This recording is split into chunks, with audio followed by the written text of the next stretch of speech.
자, 거래질서 교란행위가 우리 책에는 먼저 나왔는데, 자, 이거는 이제 다른 거 다 하고 맨 마지막에 보는 게 좋아요. 왜냐하면 거래질서 교란행위 이것저것 다 포함되는 거라. 자, 그러면 이제 중개보수 일단 먼저 우리가 중개보수.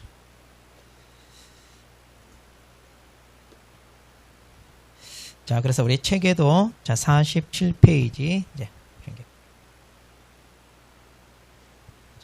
48페이지를 하고 같이 이제 두 개 있어요. 40. 자, 그러면 47페이지 맨 위에 보세요. 자, 이건 틀리면 안 된다고 그랬죠? 우리가 돈 벌려고 이 고생하는데 계산을 할 줄을 몰라. 근데 계산도 할 줄 몰라서 알아서 주세요. 그럴 거예요? 그러면 안 되잖아요. 그러니까. 근데 틀리면 안 되는데 지금 계속 잘 틀려 안 틀려? 맨날 틀려 이거 가지고. 그러면 안 돼 이거. 악착같이 받아내야지 고생하고 말이야. 자, 47페이지 보시면 자, 이제 중개보수 총권이 있습니다. 우리는 이제 계약을 성사시키고 거기에 대한 대가로 우리가 이제 중개보수를 받는데, 그럼 이게 언제 발생하고 언제 행사하느냐? 이건 시험에 안 나와요. 이건 이론적이라 놔두고 거기 소멸 있죠. 거기는 나와요. 자, 이것은 계속 나오고 있습니다. 1번이 법조문이에요. 자, 우리는 중개 완성 이후에, 그러니까 뭐냐면, 자, 우리는 이제 두 거래 당사자 계약을 성사시키잖아요. 그럼 매수인이 자, 계약금, 중도금, 잔금 이렇게 이제 분할하에 지불하죠. 그런데 우리는 이때 중개는 완성을 했어. 즉 계약을 시켰다 이 말이에요. 그럼 이때 보수 받을 수 있다 없다? 있어요. 있는데 보통 잔금 치를 때 준다 하니까 이때까지 기다리는 거예요. 그런데 이제 당사자들이 중도금 주고 잔금 치고 이렇게 계약이 진행되는 과정에서 이제 계약이 이렇게 파기된다 이거예요. 그럼 이걸 어떻게 할 거냐 이거예요. 이게. 우리가 이 계약을 성사시키기 위해서 지금 한 2달 걸렸어. 2달간. 이 폭우에, 그것도 엘리베이터 없는 5층짜리 5층을 거기 오르락 내리는 것만 30번을 했어. 자, 그래서 어렵사리 계약을 성사시켰단 말이에요. 이거 받아야 돼? 못 받아야 돼? 받아야 되잖아요. 자, 그런데 이제 잘 들어봐요. 1번 봐봐. 거기 소멸. 자, 거기 1번은 중개 완성 이후에 의뢰인 간에 체결된 이 계약이 개공사 고의 과실로 무효 취소 해제됐어. 아, 그러니까 개공사 잘못으로 파기됐다 이 말이에요 지금. 그러면 이때는 개공사가 중개보수 받을 수 있다 없다? 아, 자기 잘못으로 파기됐으니까 처음부터 계약을 성사시킨 거예요? 못 시킨 건가 같아? 못 시킨 거 같다 이거. 그러니까 이때는 당연히 받을 수 없어. 자, 그럼 우리 법조문에는 1번 내용만 있어요. 그럼 이제 반대로 그럼 2번에 이제 이거 해석사. 그러면 개공사 잘못이 아니라 당사자 잘못으로 파기됐을 때 그럼 이때는 받을 수 있다 없다? 이때는 받을 수 있어야 되죠. 이론상. 왜 맞아요. 그래서 받을 수 있다. 자, 그러면 문제는 이제 받을 수 있냐 이제. 이걸 알아서 잘 받으라 이 말이에요. 그래서 자, 거기 그 밑에 중개보수 그 밑에 박스 보면 한도를 초과하는 것은 초과보험 무효다 아까 했고, 2번 복합 건물 같으면 이거 주택으로 해야 되냐 상가로 해야 되냐 이런 문제가 생기는데, 이거 주택이 2분의 1이면 주택으로 한다 했죠? 그 다음 3번 이제 여기를 보세요. 그럼 중개보수 지급 시기가 약정이 있으면 약정에 따르고 없으면 뭐라고 돼 있어요? 대금 지급이 완료. 그러니까 우리는 이때 약정하고 받을 수 있다 이 말이에요. 근데 이때 달라고 그러면 말도 못하니까 어쩔 수 없이 뭐예요? 잔금 치를 때 받는다. 근데 문제는 그 과정에서 파기되면 어떻게 할 거냐? 이런 일이 생겨요. 솔직히 받기가 쉽지 않아요. 그러니까 우리 어떻게 하자? 이때 받을 수 있게끔 약정을 해서 받으라 이런 얘기예요. 자, 그럼 일단 페이지를 넘깁니다. 자, 48페이지로 갑니다. 자, 중개보수. 중개보수는 크게 주택이냐 주택 이외냐 이렇게 나눠져 있잖아요. 그런데 주택은 뭐라고 되어 있냐면 국토부령이 정하는 범위 내에서 뭘로 정한다? 시도조례로 정한다 그 말이에요. 시도조례. 그러니까 시도별로 조례에 따라 다 다를 수 있다. 그러니까 이거 외우는 게 아니에요. 대신 이제 국토부령에서 정하는 범위 내에서 이걸 정해야 되니까 거기 박스 보면 국토부령이 매매 교환이냐 임대차 등이냐 해가지고 거래 금액을 구간대로 나누고 거기에 따른 요율이 정해져 있어요. 자, 그럼 이걸 외워야 되느냐? 아니라고 그랬어요? 이거 조건을 주니까. 자, 그래서 시도조례로 조건을 주는데 이거하고 똑같아요. 정부의 시도조례가. 그러면 이제 이걸 볼 줄 알아야 된다는 얘기예요. 자, 그래서 거기 금액대별로 요율을 곱하는데, 자, 매매 교환을 보니까 금액이 제일 큰 게 15억 이상이죠? 자, 거기만 체크하세요. 15억 이상일 때는 얼마? 1,000분의 7. 그러니까 0.7%다 이 말이에요. 그리고 임대차 등을 보니까 여기도 15억 이상인데 뭐라고 됐어요? 1,000분의 6. 그러니까 0.6% 퍼센테이지라면. 자, 그럼 이것 말하면 돼. 아, 국토부량에서 매매기간은 최고 한도가 얼마다? 0.7. 임대차는 0.6 이렇게. 최고 한도가 0.7, 0.6 이렇게. 그러면 이제 금액에다 이 요율을 곱하는 거예요. 그렇게 해서 이제 산출된 금액을 쌍방으로부터 우리가 각각 받는데, 그 맨 오른쪽에 한도액이 있잖아요. 그럼 이 한도액은 넘을 수 있다 없다? 넘을 수 없다. 그러니까 이렇게 이제 금액대가 적은 쪽이 한도이고 큰 쪽은 없잖아요. 그러니까 금액이 크면 다 받고 금액이 적은 쪽은 어린들이 이것도 부담스러워하니까 한도액을 정해놓고 이걸 넘지 마라. 이렇게 한 겁니다. 자, 그러면 자, 이제 이거는 외우는 거 아니라고 그랬어요. 자, 그럼 일단 이건 알아야 돼. 주택은요, 이렇게 국토부령이 정해놓고 시도조례로 맡겼어요. 이거 시군구조례가 아니라 뭐다? 시도조례예요. 그러니까 이거 항상 조심하라 이거예요. 그런데 여러분 동네는 세종시조례가 여기에 들어갑니다. 그러면 청주시조례는 들어가 안 들어가? 안 들어가요. 충청북도조례 이래야 된다 이 말이에요. 시군구하고 혼동하지 말아요. 맨날 거기서 틀리잖아. 그 다음, 자, 문제는 그거예요. 거기 보니까 그러면 시도조례다 보니까 이제 동그라미 1번의 둘째 줄, 주택 소재지와 사무소 소재지가 달라. 시도가 달라. 그럼 어디 거 적용한다? 사무소. 항상 사무소 기준이에요. 그 다음 이거. 그럼 분사무소에서 중개를 했어요. 그럼 이것도 마찬가지 어디다? 분사무소. 그러니까 지금까지 행정적인 건 다 주사무소 찾아가잖아요. 그런데 자, 중개보수만큼은 분사무소 시도조례에 따른다 그 말이에요. 분사무소. 자, 이렇게 해서 자, 그렇게 해서 이제 시도조례. 자, 그런데 이제 그 밑에 주택 외를 봅니다. 주택 외는 뭘로 돼 있냐? 첫 번째 국토부령. 아하, 그러니까 이거는 시도조례 맞겠다 안 맞겠다? 안 맞겠어요. 그런데 이제 이게 둘로 나눠져 있어. 오피스텔하고 이제 나머지. 자, 이제 오피스텔을 이제 주거용으로 많이 쓰니까 이제 조금 별도로 이제 최근에 바꿨는데, 자, 이것만 알면 돼요. 면적이 얼마? 85제곱미터 이하여야 됩니다. 그리고 이제 입식부, 화장실, 욕실 다 딸려 있잖아요. 자, 이거 출수하래. 그래서 이거 이해할 때는 매매교환은 0.5, 임대차 등은 0.5. 이건 외워야 돼요. 자, 이건 왜? 0.5, 0.4. 자, 그리고 이제 그 외에 나머지, 그러니까 뭐냐? 토지, 상가, 임목, 뭐 공장, 창고 다 여기에 해당돼. 전부 다 뭐다? 0.9에서 뭐 해라? 서로 협의해서 정해라. 이제 이렇게 됩니다. 자, 0.9에서 협의해서 정하라. 이렇게. 자, 그러면 자, 0.9에서 협의하는데 사람들이 협의하지 않고 무조건 다 얼마 요구해요? 0.9. 그러니까 부담되잖아요. 그러니까 경쟁을 붙여서 이것을 좀 다운시키기 위해서 이 법조문이 하나가 더 있어요. 그 밑에. 그래서 거기 보니까 이 범위 안에서 이거 얘기하네. 실제 자기가 받고자 하는 중개보수 상한 요율을 중개보수 실비 요율 한도액 표, 이 표에다 명시하고 추가하지 마라. 그래서 이제 보통 여기 이렇게 돼 있어요. 나는 0.7까지만 받겠다 이런 식으로. 그래서 이제 경쟁을 붙여서 이 요율을 다운시키려고 이제 이 조문이 하나가 더 있어요.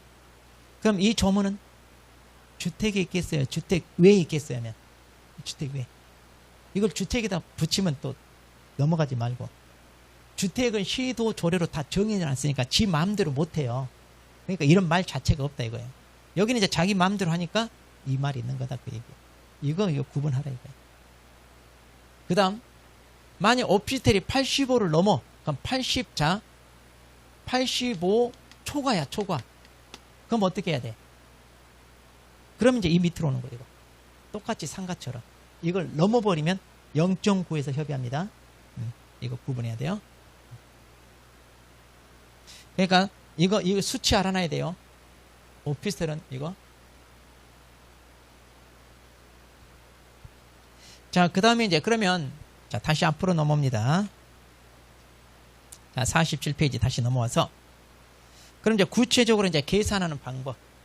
자, 아까 여기 중개보수 이거 잘 봐야 돼. 주택 면적이 2분의 1 이상이면 주택으로, 반대로 2분의 1 미만이면 뭘로 한다? 주택 이외로. 이거. 그 다음에 금액, 이제 이거 잘 봐야 돼. 자, 이것은 다 똑같아요. 계산 방식은 주택이나 오피스텔이나 상가나 토지나 다 똑같습니다. 자, 거기 분양권은 뭐라고 됐어요? 기납입금에다 프리미엄을 더해라. 매매는 그냥 매매 대금에다 곱하면 돼요. 그 다음에 교환입니다. 둘 중 비교해서 높은 건 낮은 거? 높은 금액을 가지고 해라. 자, 임대차입니다. 임대차 잘 봐야죠, 특히. 자, 보증금만 있으면 보증금에다 하면 되는데, 이제 우리가 월세가 또 있어. 그러면 월세에다 100을 곱해서 더해주죠. 자, 이렇게 더해줍니다. 자, 이걸 환산한다 그래. 그럼 이게 5천만 원 미만으로 나오면 다시 이걸 어떻게 다시 얼마를 곱한다? 70. 그러니까 더 다운시켜라 이거예요. 그러니까 전세보증금 5천 미만이면 영세한 세입자니까 중개보수도 좀 다운시켜라 이거예요. 그래서 한 30% 다운시키는 셈이야 여기서 요율이. 자, 그런데 동그라미 4번. 자, 동일 물건에 대해 동일 당사자 간에 매매를 포함한 둘 이상의 거래가 동일기에 이루어지면 이때는 뭐만 적용한다? 매매. 자, 그러니까 둘이 매매도 하고 임대차도 하고 이제 이런 식으로 거래가 이루어졌을 때입니다. 자, 그때는. 자, 근데 그 판례를 보세요. 자, 이 판례 조금 조심해야 될 게 있어요. 자, 첫 번째 1번 판례입니다. 개공사가 분양권 매매를 중개하면서 중개부서 산정하는 지자체 조를 잘못했다. 아까도 나왔죠? 이거 분양권 계산 이거 잘못한 거예요. 분양권. 그러니까 분양권은 기납입금에 돼야 되는데 총 분양가에다 더하면 된다 안 된다? 그럼 초과수수. 그 다음 2번. 공인중개사 자격이 없는 자가 우연한 기회에 딱 한 번 타인간 거래 행위를 중개했어요. 자, 우연히 한 번 정도 거래하고 보수 받을 수 있냐? 이건 괜찮아요. 그래서 법정 한도를 넘지 않는 선에서 받을 수 있습니다. 그런데 이제 이걸 계속 반복하면 업이 되고 그럼 무등록 중개업이 돼. 그러면 그것은 뭐예요? 3년 3천 범죄 행위가 돼요. 그러니까 그때는 받을 수 있다 없다? 없다. 자, 근데 우연히 한 번 정도 하고는 받을 수 있다. 이렇게 됩니다. 자, 3번. 공인중개사가 중개대상물에 대한 계약이 완료되지 않을 경우에도 중개행위에 상응하는 보수를 지급하기로 약정할 수 있다. 그러니까 이제 보통 토지 같은 경우 있잖아요. 토지는 계약을 성사시키기가 힘들어요. 근데 이제 그 계약 성사시키려고 중개활동을 열심히 했는데 계약 못 시켰다고 보수 안 주면 좀 그때까지 누가 중개활동을 하겠어 안 하겠어? 안 하죠. 그래서 비록 계약을 성사시키지 못했다 하더라도 중개활동 과정에서 들어간 비용들 있잖아요. 네, 그런 거 생각해서 일정 금액을 주기로 이렇게 약정할 수 있다 없다? 있다. 자, 그 다음에 4번입니다. 중개사법상 보수 제한 규정은 공매 대상 부동산 취득 알선에 대해서도 적용한다. 이거 조심해야 돼. 자, 그래서 우리 아까도 나왔죠. 중개행위에 해당하냐 안 하냐인데 최근의 판례가 경매나 공매 대상 부동산에 대한 권리 분석 취득 알선 있잖아요. 그러니까 취득 알선 소유권 취득하게끔 중개하는 거잖아요. 알선이. 그러니까 이것도 넓게 보아 중개행위 범죄로 보는 거예요. 그래서 이 경우도 중개보수 규정이 적용돼요. 그러니까 우리 아까 겸업이 계속 나왔잖아요. 겸업에서 겸업은 중개업이 아니니까 중개보수 규정을 거기 적용해야 하네요? 안 해. 그런데 경공매 알선 대리도 겸업이 있었잖아요, 우리. 그런데 공매 대상 부동산 취득 알선은 적용한다고 판례가 나왔어요. 판례가. 그러니까 이런 판례는 모르면 안 돼. 그러니까 자, 이렇게 하세요. 경매나 공매로 넘어오는 부동산에 대한 취득 알선. 자, 알선이란 말 들어가잖아요. 그러니까 이것도 넓게 보아 중개로 본 거예요, 판례가. 그래서 여기에는 중개보수 규정을 적용하는 걸로. 자, 이렇게 하라, 이게. 이렇게.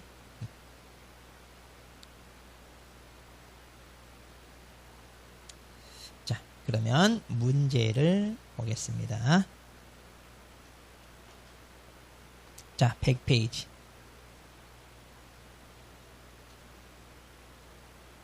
자, 문제집 100페이지. 자, 거기 대표 유형 보겠습니다. 자, 중개보수 한도와 계산 등에 관한 설명으로 자, 틀린 거 그랬는데, 자, 1번. 중도금 일부만 납부된 아파트 분양권 매매를 중개합니다. 그러면 중개보수는 총 분양 대금과 프림을 합산해서 금액으로 해요? 안 한다고 그랬죠? 네, 기납입금만 그랬죠. 틀렸고. 2번. 공인중개사 자격이 없는 자가 중개사무소 개설 등록을 하지 아니한 채 중개업을 합니다. 무등록 중개업이죠? 그러면 거래 당사자와 체결한 중개보수 지급 약정은 뭐다? 무효. 그렇죠. 이거 인정하면 무등록 허용하는 꼴이 되는데 이거 인정하지 않는다. 자, 3번. 동일한 물건에 대하여 동일 당사자 간에 매매를 포함한 둘 이상의 거래가 동일기에 이루어집니다. 그럼 뭐만 적용한다? 매매. 네. 4번. 주택의 임대차 중개에 관하여 의뢰인 일방으로부터 받을 수 있는 한도는 국토부령이 정하는 범위 안에서 시도 조례로 정하고, 예. 그리고 그 요일 한도 이내에 의뢰인과 개공사가 서로 협의하여 정한다. 아까 국토부령 도표 있었잖아요. 그것은 상한액이에요. 아까 1,000분의 6, 1,000분의 5, 1,000분에서 있잖아요. 상한 요일. 그러니까 그걸 그대로 다 받으라는 얘기가 아니라 그 요일 범위 내에서 서로 협의하게 돼 있어. 근데 우리 실무적으로 밖에 나가면 사무소 이거 협의해 안 해? 안 해요. 그냥 무조건 다 이거 달라고 하죠. 네. 자, 그러니까 보통 이제 협의할 수는 있다는 거 아시죠? 그 다음 5번. 중개 대상물인 건축물 중 주택의 면적이 2분의 1 미만이에요. 자, 그러면 이걸 뭘로 정한다고요? 왜? 미만이니까 주택 외의 물건으로 계산해라 이 말이에요. 네. 자, 그래서 1번이 틀려. 자, 1번 문제 보겠습니다. 자, 중개보수 설명으로 틀린 거. 공인중개사 자격이 없는 자가 우연한 게 딱 한 번 중개를 하고 과다지 않은 선에서 중개보수 받을 수 있다. 자, 2번. 개공사와 의뢰인 간의 중개보수 지급 시기 약정이 없어요. 그러면 중개대상물 거래 대금 지급이 완료된 날. 네, 완료된 날. 3번. 주택 외의 물건의 중개에 대한 보수는 국토부령으로 정한다. 그렇죠? 주택은 시도조례고 주택 이외에는 그냥 국토부령. 4번. 주택의 중개에 대한 보수입니다. 시도조례로 정하는 요일 한도 이내에서 의뢰인과 개공사 서로 협의한다. 예, 맞고. 5번. 사례, 증여, 기타 어떤 명목으로든 법에서 정한 보수를 초과하여 금품을 받는 행위는 개설 등록을 취소해야 하는 사유에 해당한다 그랬는데, 자, 초과수석 우리 금지행위에서 필취요, 임취요. 임취잖아요. 그러니까 취소해야 하는 게 아니라 할 수 있는 사유이래야 맞죠. 자, 필취인지 임취인지 구분 잘해야 되고. 자, 그래서 5번 틀렸고. 자, 2번 봅니다. 자, 중개보수 청구권에 관한 설명을 옳은 거. 자, 거래계약서에는 중개보수 지급 시기를 기재해야 한다 그랬네요. 자, 우리 거래계약서 인표하고 인권위하고 계금 조건 확정. 여기 중개보수 있어요, 없어요? 없죠. 거래계약서는 중개보수 쓰는 게 아니죠. 자, 2번. 중개보수에 부가세 포함되어 안 돼 있어요. 안 돼 있다고 그랬어. 그래서 별도로 부과할 수 있다고 그랬죠. 그러니까 실제적으로 여러분요, 계산해서 거의 10% 얹어가지고 받을 수 있습니다. 근데 그거 받아, 못 받아? 못 받아. 근데 그거 받는 사람 있어요, 다? 다 받는 사람. 자, 3번. 법령에서 정한 한도를 초과하는 부동산 중개보수 약정은 그 전부가 무효가 아니라 초과 부분. 초과 부분만 무효다. 그다음. 개공사가 중개보수를 초과하여 받은 경우 등록 환청은 업무정지 처분을 할 수 있다 그랬네요. 자, 아까 임취잖아요. 임취는 업무정지 사유 된다 안 된다? 된다라니까요. 의무적 취소는 취소 아니면 업무정지 둘 중에 하나 때리니까. 그다음 5번. 개공사 과실 없이 거래 당사자 간의 사정으로 계약이 무효 취소 해지돼요. 자, 개공사 잘못이 없죠. 그럼 보수 받을 수 있다 없다? 있다 그랬잖아요. 자, 틀렸죠. 자, 3번 보겠습니다. 자, 중개보수 청구권입니다. 틀린 거. 자, 개공사 과실로 인하여 의뢰인 간의 거래행위가 취소됐어요. 그러면 보수 받을 수 없다. 개공사 잘못이니까. 자, 상가 권리금을 수수하도록 알선하고 받는 보수. 자, 권리금은 중개대상물이 아니죠? 그러니까 중개보수 이거 적용한다 안 한다? 안 한다 안 한다. 적용하지 않는다. 3번 개공사가 아파트 분양권 매매를 중개한 후 지자체 조례를 잘못 해석하여 법에서 허용하는 보수를 초과해서 받았어. 처벌되지 않는다가 아니라 된다. 이런 건 안 봐줘. 법률이 착오 아니다 그랬어. 자, 중개보수 지급 시기는 개공사와 의뢰인 간의 약정에 따르되 약정이 따르면 계약이 체결된 날로 할 수 있나요? 그렇죠. 나는 이때 주고받자. 미리 할 수 있다. 자, 5번 중도금 일부만 납부된 아파트 분양권 매매를 중개하는 경우 중개보수는 거래 당사자가 거래 당시 수수하게 되는 총 대금을 거래 금액으로 한다. 자, 거기서 이것도 조금 그 기출문제를 변형한 건데 조금 문제가 있어요. 자, 중도금 일부만 납부했죠. 그럼 이제 계약금 냈을 것이고 중도금 뭐 1차, 2차, 3차가 있으면 1차 중도금만 이렇게 했다고 해봐요. 자, 그랬을 때 중개보수는 어떻게 계산하냐? 거래 당사자가 거래 당시 수수하게 되는 총 대금. 그럼 이 총 대금이 뭘 얘기해? 계약금, 중도금, 잔금 다 얘기하냐?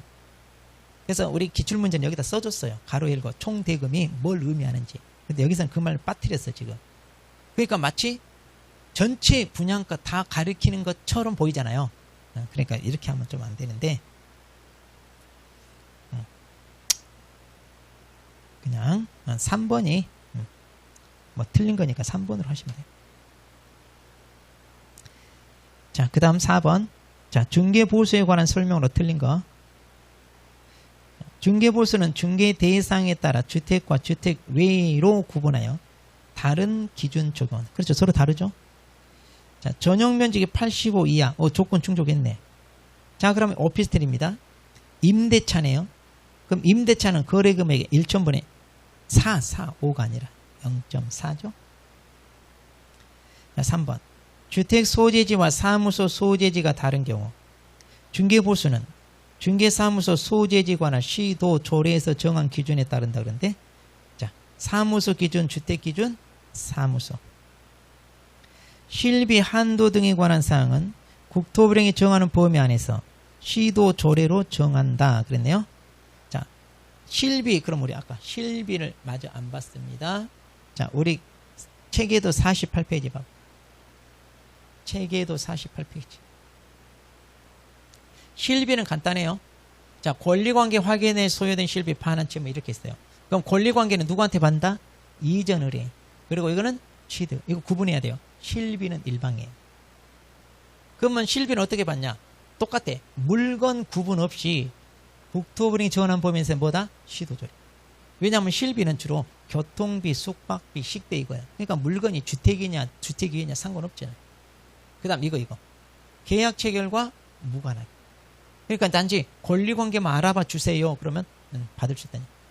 그리고 이제 계약을 성사시켰네. 그럼 중개보수와 별도로 또 계약을 성사시켜 중개보수 받고 여기 개공사 명의로 예치했을 때 자, 여기에 된 대가로 받잖아요. 그러니까 중개보수와 별도로 받습니다. 자, 그래서 실비는 무조건 뭘로 정한다? 시도조례. 자, 5번. 반환치무이행 보장에 소요된 실비는 누구한테 받는다고요? 취득 의뢰. 네, 취득 의뢰. 자, 페이지 넘겨서. 자, 5번. 자, 중개보수에 관한 설명으로 틀린 거. 자, 중개대상물 권리관계 확인에 소요된 실비 받을 수 있고요. 다른 약정이 없으면 지급 시기는 뭐다? 거래 대금 지급이 완료된다. 그러니까 잔금 치른 날이죠. 그 다음 주택 외의 물건에 대한 보수는 국토부령으로 정하고 자, 주택 외니까 그리고 쌍방으로 또 각각 받죠. 우리는. 네. 4번 개공사의 고의 과실로 의뢰인 간의 거래행위가 해지가 됐어요. 그럼 개공사 잘못이니까 받을 수 없다.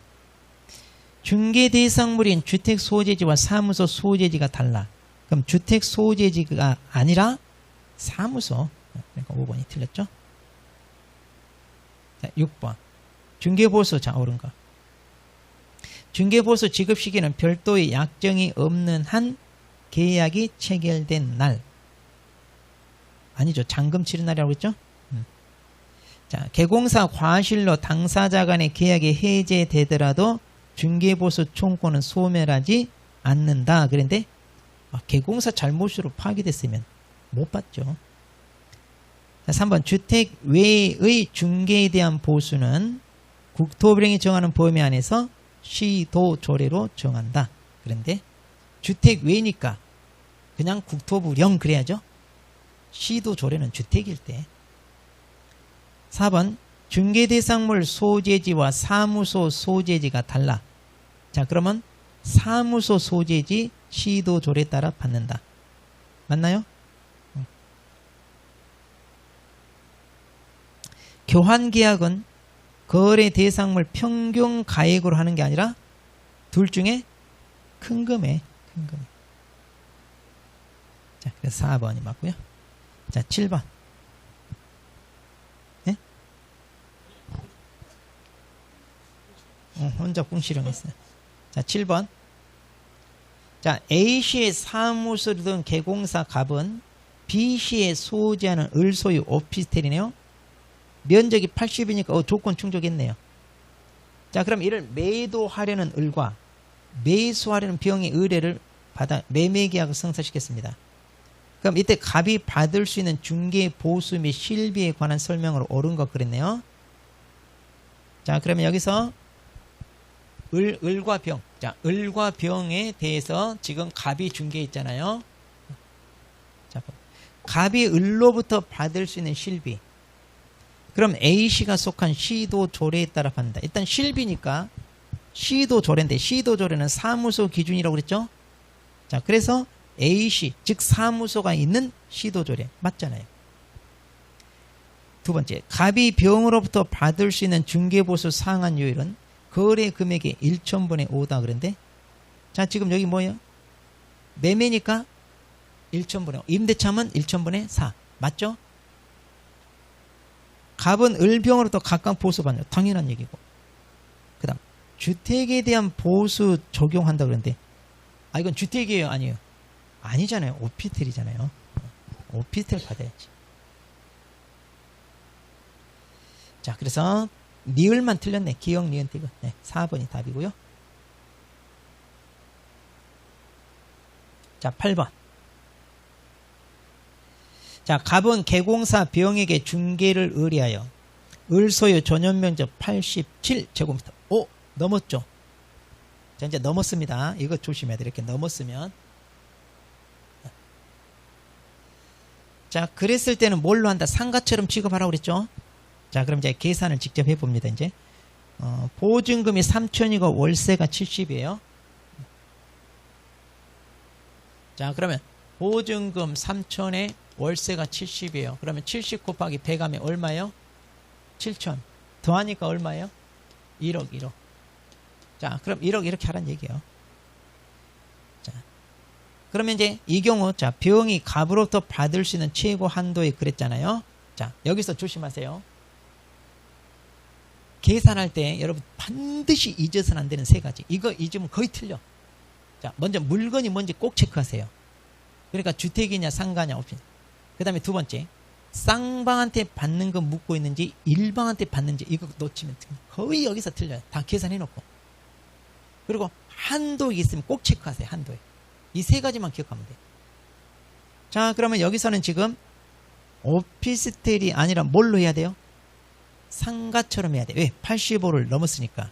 근데 단서가 최고 한도에 그랬잖아요. 최고 한도를 하려면 요율을 얼마 적용해요? 그렇죠. 0.9잖아요. 0.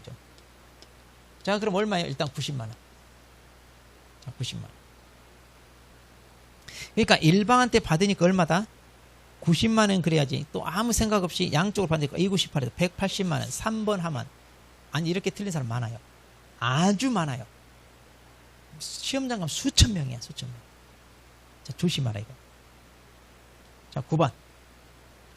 Y시의 사무소를 둔 개공사 A의 중개로 매도인 값과 매수인 을 간에 X주택을 3억에 매매하는 계약을 하고 동시에 을이 임차인 병에게 아하 그러면 이거 조심할게. 자, 갑과 을은 뭐예요? 매매. 그리고 을과 병이 뭐예요? 임대차잖아요. 그럼 이 둘은 매매고 이들은 임대차잖아요. 그러면 갑한테는 매매에 대해서 받고 병은 임대차 받고 그러면 을은 매매도 하고 임대차도 있네. 그럼 을한테는 어떻게 해야 돼? 뭘 매매야? 다 받아야지. 봐봐. 동일 물건. 동일 물건이죠? 동일 당사자요? 이 사람하고 매매고 이 사람은 임대. 당사자가 다르잖아요. 같아야 된다니까. 갑과 을하고 매매하고 지네 둘이 다시 임대차. 이래야 매매만. 다르잖아요, 지금. 여기 봐봐, 지금. 자, 이 경우 병이 갑으로 받을 수 있는 아니 어디야? 잠시 9번에 자, 이때 A가 을에게 받을 수 있는 중개보수 그랬잖아요. 그러니까 을에게 받을 수 있는. 그럼 이건 다 받아야 된다 이 말이에요. 그러면 여기 매매는 얼마예요? 3억이잖아요. 그럼 매매는 3억이니까 요율이 얼마예요? 거기 보니까 매매 2억에서 9억 사이니까 0.4. 0.4. 그럼 4산 12. 120만 원 플러스. 자, 임대차 봐봐요. 임대차는 월세가 1000이고 아니 보증금 1000이고 월세가 40이에요. 그럼 100 곱하니까 4000 합치니까 얼마? 5000. 딱 5000 나오면 그대로 가죠. 미만이 아니니까. 그럼 요율 봐봐. 그 밑에 임대차 5000 이상이니까 0.4. 4, 5, 20. 한도익 넘어요 안 넘어요? 안 넘었잖아요. 30이. 그러니까 20만 원. 그러니까 토탈 얼마 받아요? 140 이렇게 해요. 이거는 따로따로가 아니라 다 받아야 돼. 다.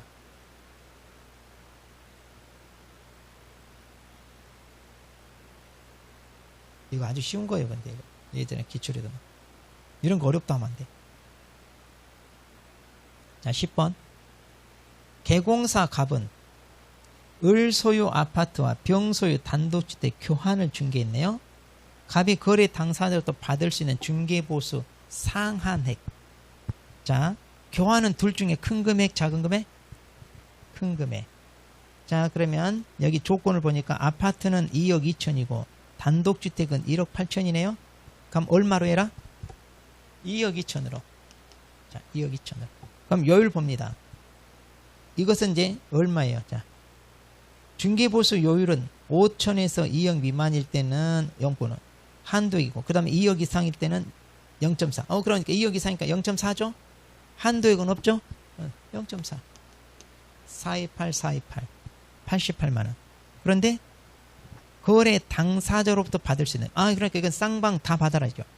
자, 그러면 428, 88만원이니까 양쪽으로 받으니까 28에 16, 28에 16. 176만원. 4번이네. 자, 산수 문제 이런. 자, 11번 봅니다. 자, 갑은 분양가 3억짜리 아파트인데 계약금 중도 1억 5천을 납부한 상태에서 프리미엄 4천이 붙었네. 그럼 기인 납입금 플러스 프리미엄이니까 1억 9천이네요.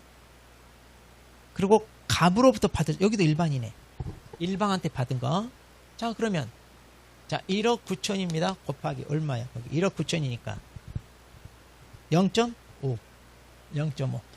자, 5, 9, 45, 4 올라가 5, 1은 얼마요? 95. 근데 한도액 있어요, 없어요? 한도액 있나요? 예, 얼마? 80.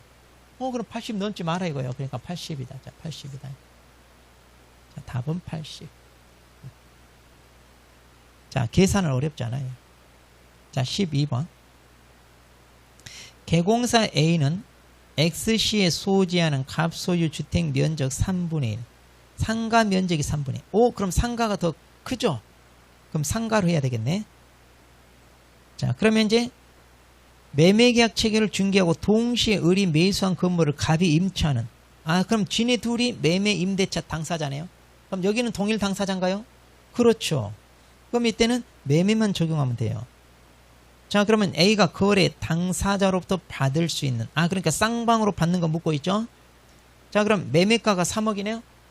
자, 3억 곱하기 거기 매매는 2억에서 9억 사이니까 0.4 43 12. 자, 120만원. 그게 아니라, 아니요, 지금 제가 상가로 계산해야 되잖아요. 상가니까 지금 매매가가 3억이야. 그러니까 상가니까 얼마로 해야 되느냐? 거기 보면 상한액은, 자, 받을 수 있는 A가 당사자 상한액이니까 얼마로 해야 제일 커요? 상가는 얼마로 곱해야 돼? 0.9잖아요. 상가는. 그럼 39, 20, 양쪽으로 받으니까 27은 14, 540만원. 이렇게. 상가니까. 거기는 주택일 때 시도 조례잖아요. 주택을 했을 때고, 그러니까 아까 얘기했잖아요. 물건이 뭔지를 동그라미 아니면 이거 틀린다니까.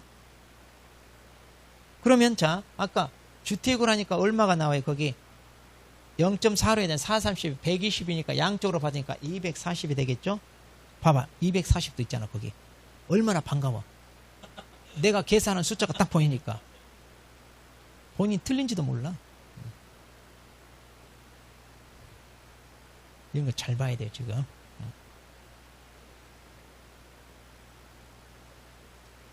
자, 그 다음 오른쪽 13번.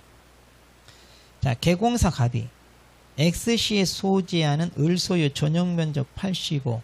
딱 충족했네요. 보증금 3천에 월세가 50이네요. 자, 그러면 3천 플러스 50에 100 곱하니까 5천 더하니까 얼마? 8천.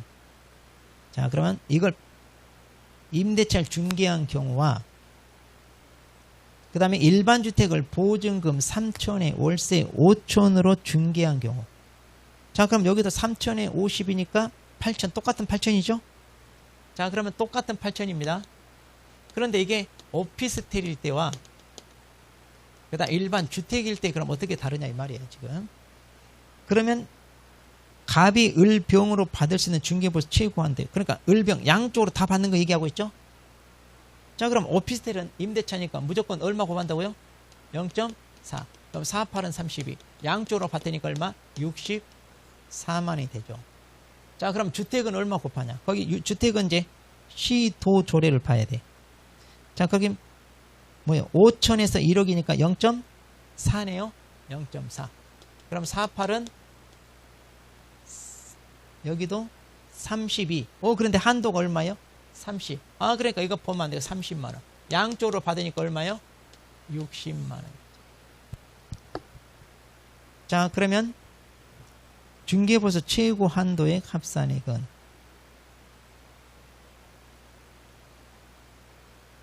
이거 문제가 임대 중개한 경우에 갑이 을병을 받은 중개보수 최고 한도액의 합산액? 뭔 말이야?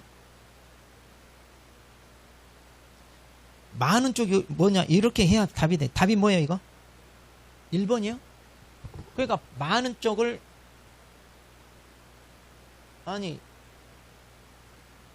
64만원인 답이 뭐 1번이라고요?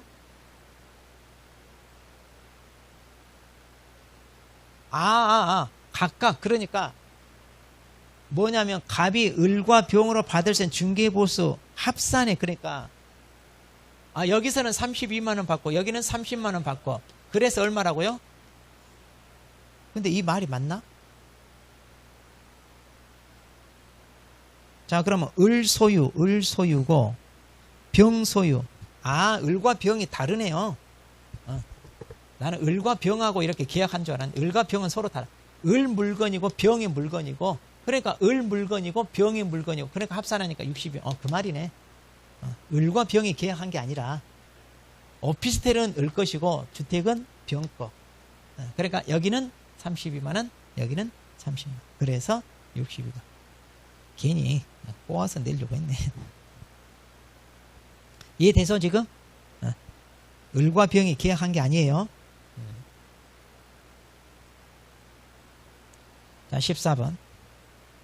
갑은 개공사 병에게 중개를 의뢰하여 을소유 전용 면적 67. 그러면 조건을 일단 해당되고. 자, 그럼 이 경우 병이 갑으로부터 받을 수 있는 자. 이것도 일방이죠?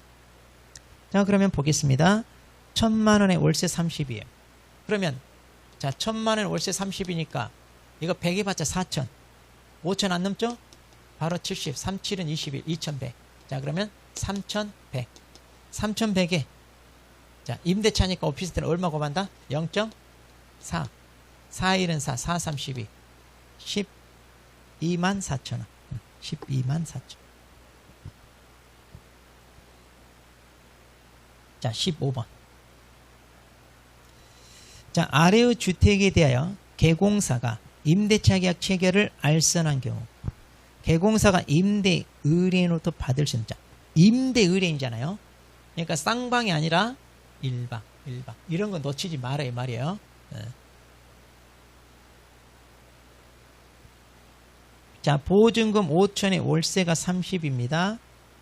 자, 그러면 환산하니까 3천 더하니까 8천이죠?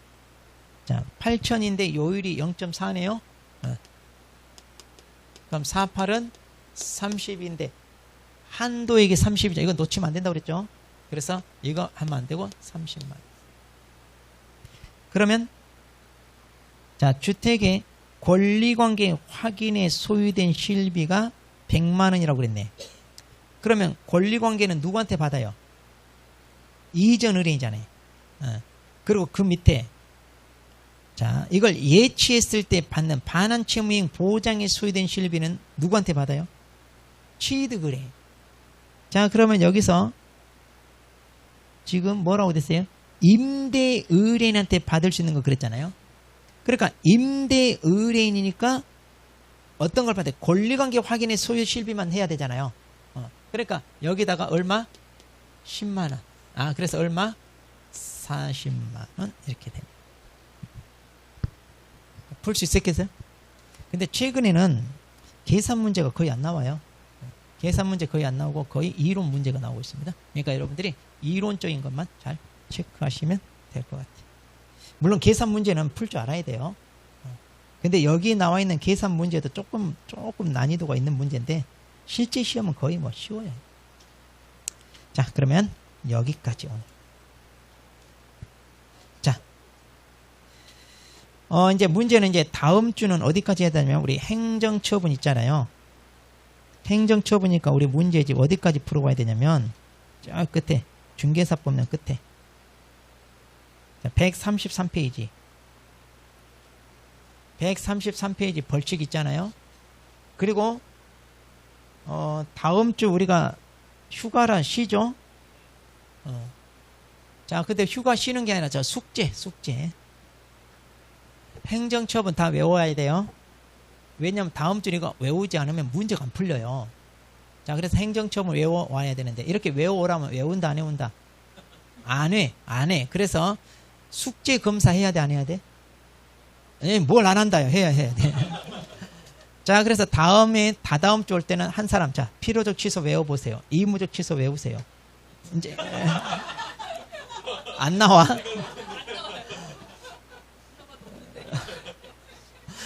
하란 얘기야 말한 얘기야 그러면. 제가 옛날에 10년 전만 하더라도 제가 의욕이 넘쳐서 오늘 같은 계산 문제 있잖아요. 앞에서 나오라고 풀라고 그랬어. 한 명씩. 옛날에는 그 정도로 했어. 안 나올 거예요? 어쨌든 외워와야 돼요. 그때 봐서 그럼 봐서. 자, 오늘도 수고하셨습니다. 예.